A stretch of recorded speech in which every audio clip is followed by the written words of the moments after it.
Hello, Vidya. It's so nice to have you on the show today. How are you doing? I'm doing great, Elisha. How are you? I'm doing quite fine, and thank you so very much for being here. You see, I truly appreciate it. And you see, Vidya, oftentimes, I love to thank my guests for two things. And I do this so often to the point where it has become an anthem for me.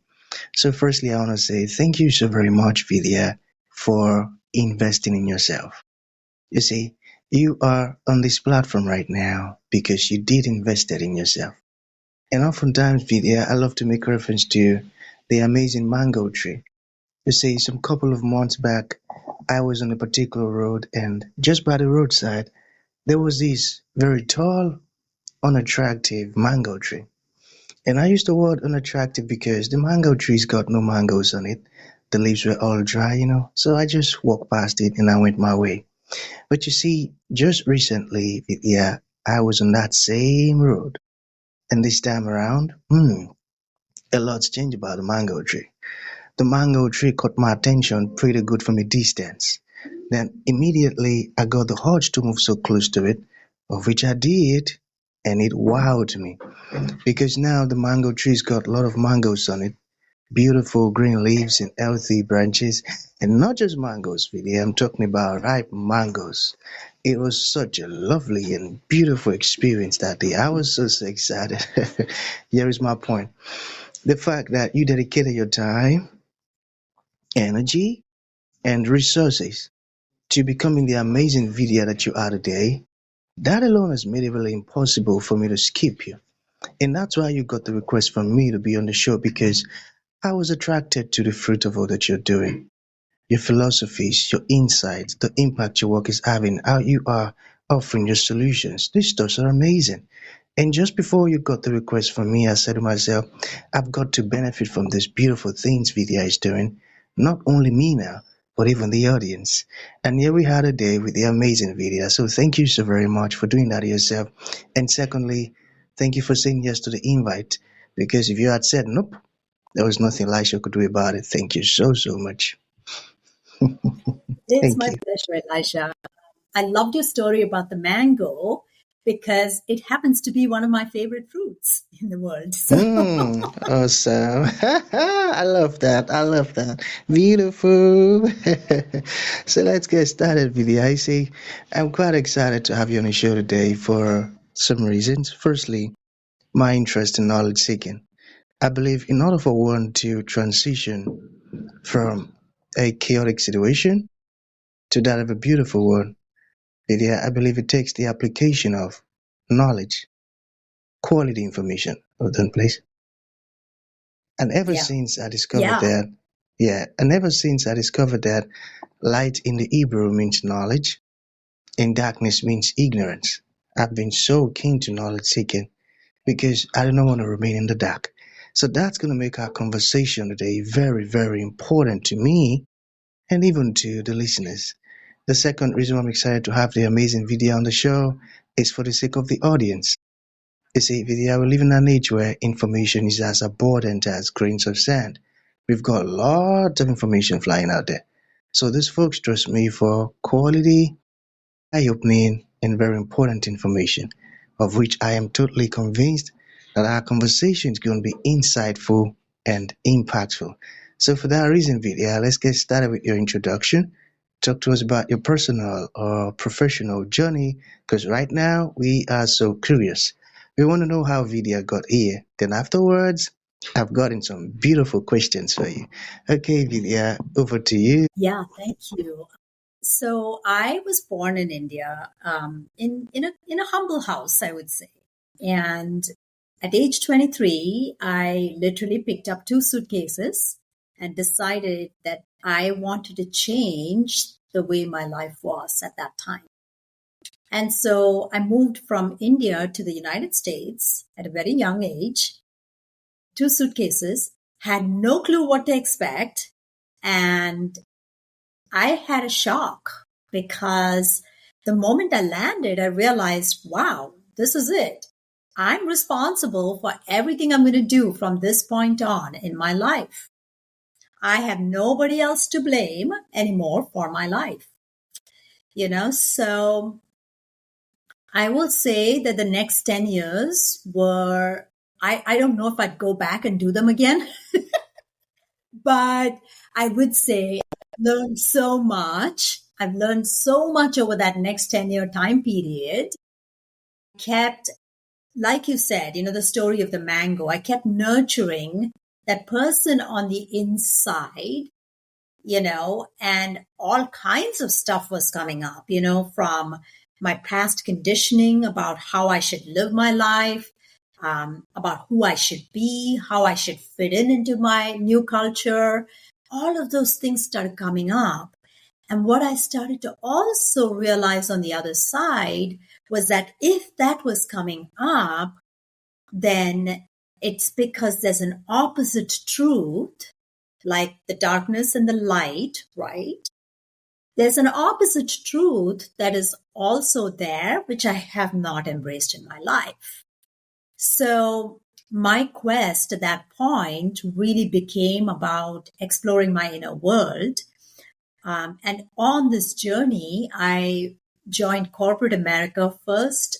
I did my master's degree in information systems, then took an IT tech role um, in Southern California and started to work my way through a couple of jobs, and they all just like felt like jobs for me. Nothing was truly lighting me up. And I had this aha moment when I was working with this lovely Italian boss of mine, um, great gentleman, but he was an entrepreneur to the core, So when I saw him work, there was something different about the way he functioned. He was very inspired, very lit up by what he did. And I remember thinking, that's what I want in my life. I don't want to just work for the sake of working. I want to feel inspired to bring the gifts I have on the inside. So that same year, at that point in time, I truly believed my gift was IT. So I became a tech entrepreneur. And within 18 months, I scaled my business to a 7-figure business. I worked really hard during that time. But all the same, Elisha, what was going on inside of me was an inner struggle, like to accept the circumstances that I came from.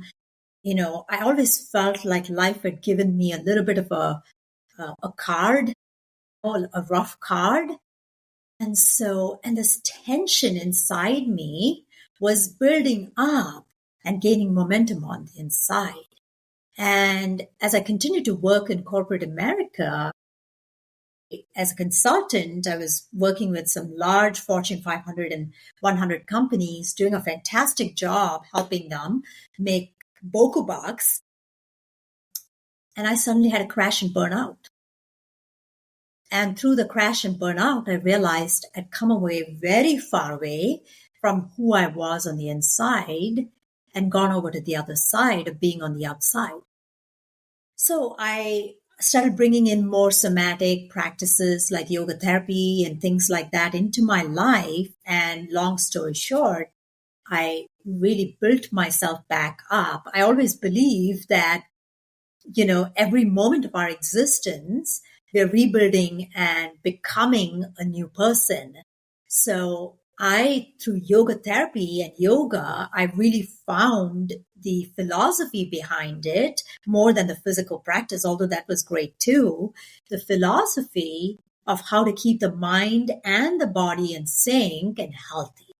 So that catapulted me into studying a lot with some great somatic therapists, great yoga therapists like Deepak Chopra, and then subsequently with Dr. John DeMartini, they put in their lifetimes to really, bringing this forth, their teachings forth. So I had this beautiful experience of expanding and finding new versions of myself as I went through life. And here I am in this moment, sitting across from you, sharing my journey with you. Sharing your beautiful journey with us. Because this is profound, I tell you. I find it very inspiring, very motivating. The fact that you knew what you wanted and you didn't just stand still, but you kept on going, and you got it because your story is very inspiring. There are some folks out there who just need to hear this, and it will kickstart something within their spirit. Thank you for sharing it with us. So let's get started with the questions. So, how do you help high performers turn emotional struggles into a superpower? How do you do that? Thank you for asking. Yeah, thank you for asking that.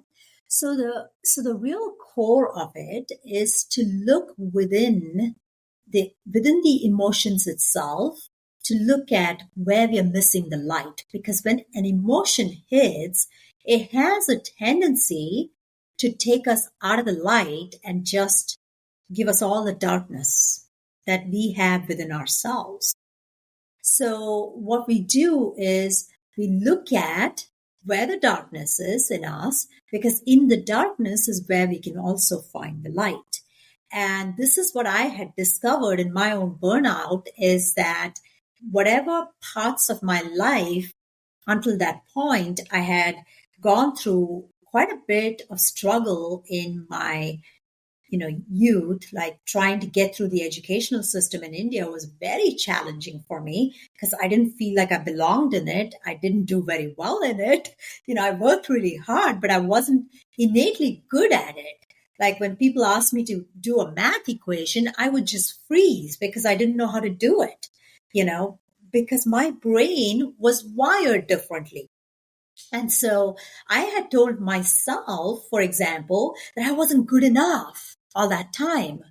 So, but because I felt I wasn't good enough, I gained the skill of working really hard in life. I would work really hard. So the light was me seeing how that was useful in my entrepreneurial journey. And if I didn't have that, I couldn't be an entrepreneur, so that was those are the gems I started to discover within, which I think every high performer has inside of them. So when you call it ADHD, there's a superpower within ADHD that you can leverage. If there is something else going on, you may have anxiety, but anxiety also is a superpower. Doubt is a superpower. It's just that we haven't seen the other side of doubt. It's just that we haven't seen the other side of anxiety. It's just that we haven't seen the other side of ADHD. So the moment we can see this, we become whole in our view of it. And when we're whole in the view of it, that's where healing and transformation occurs, really.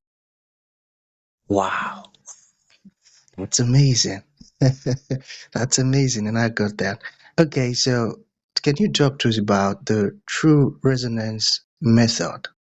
What is the true resonance method? Yeah, thank you. So, true resonance is a method that I put together because when I looked back at where I'd come from, burnout to feeling completely capable inside of me to handle anything life would bring, I realized from studying with all the teachers that I did and also doing all of the inner shadow and integration work within myself that I had developed a clear methodology for how I got myself out of that situation and into feeling empowered in my life.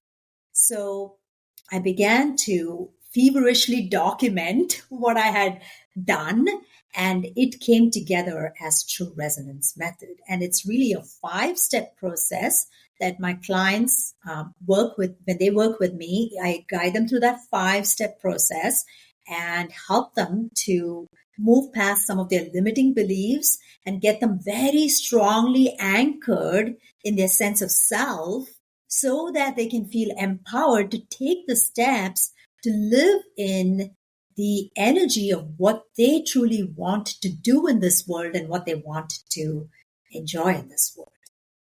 And that's one of the traits of a true leader. You see, making use of your solution to help others. Why is nervous system regulation a leadership tool? You get it now? Yeah, that's a great question.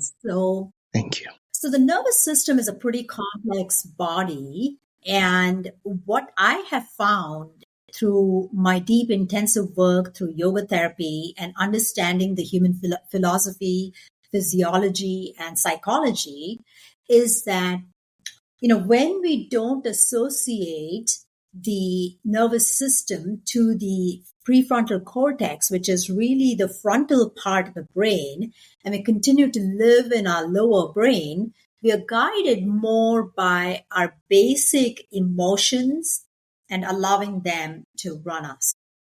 As a leader, I think it's really important in order to be of service and see the mission and purpose come to life. It's really important to see emotion when it's happening, but at the same time have the ability to pull people out of that emotional situation so that they can make decisions that are in their greatest interest rather than be guided by emotions that are, going to pull them down.